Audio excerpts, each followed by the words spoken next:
நாராயணீய பாராயணம் 90வது தசகம். விஷ்ணுவே பரம்பொருள். மெட்டு ஐ சபலமுராரி. மிருக பிருகுமுனி மோகினி அம்பரீஷாதி விருத்தேஷு ஐ தவஹி மகத்வம் சர்வ சர்வாதி ஜைத்ரம் ஸ்திதமிக பரமாத்மன் நிஷ்கலார்வாக பின்னம் கிமபி யதவபாதம் தத்தி ரூபம் தவைவ. மெட்டு மோக்ஷாப்தி ராகம்.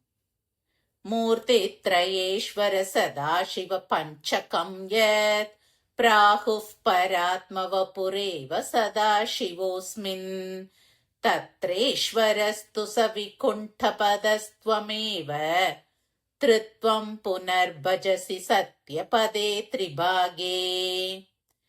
தத்ராபி சாத்விகதனும் தவ விஷ்ணுமாஹுः தாதா து சத்வவிரலோ ரஜசைவ பூர்ணக சத்வோத்கடத்வமபி சாஸ்தி தமோ விகார சேஷ்டாதிகஞ்ச தவ சங்கர நாம்னி மூர்த்தௌ.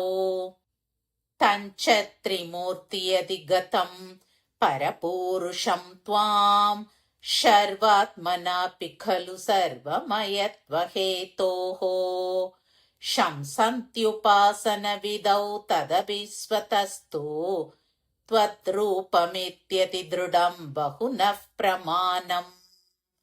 श्रीशङ्करोऽपि भगवान् सकलेषु तावत् त्वामेव मानयति यो न हि पक्षपाती त्वन्निष्टमेव सहि नाम सहस्रकादि व्याख्यद्भवत्स्तुतिपरश्च गतिं गतोऽन्ते.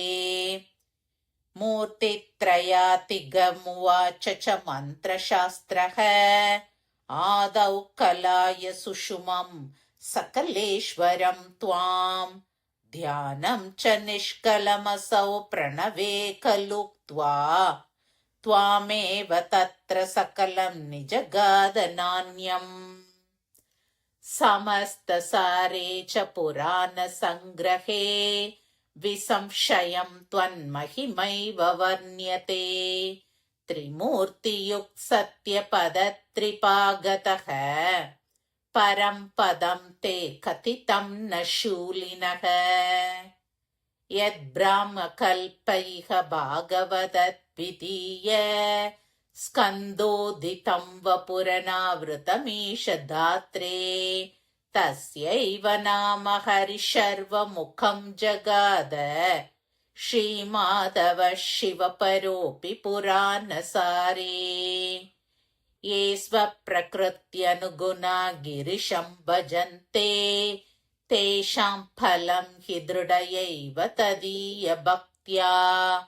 व्यासो हि तेन कृतवानधिकारी हेतोः स्कान्दादिकेषु तव हानिवचोऽर्थवादैः.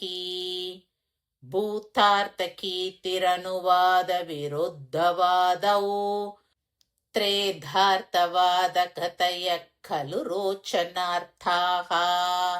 स्कान्दादिकेषु बहवोऽत्र विरुद्धवादाः त्वत्तामसत्त्वपरिभूत्युपशिक्षणाद्याः. यत्किञ्चिदप्यविदुषापि विभो मयोक्तं तन्मन्त्रशास्त्रवचनाद्यभिदृष्टमेव. व्यासोक्तिसारमय भागवतोपगीत क्लेशान् विदूय कुरु भक्तिभरं परात्मन्. श्रीहरये नमः. सर्वत्र गोविन्द नाम संकीर्तनं गोविन्द गोविन्द.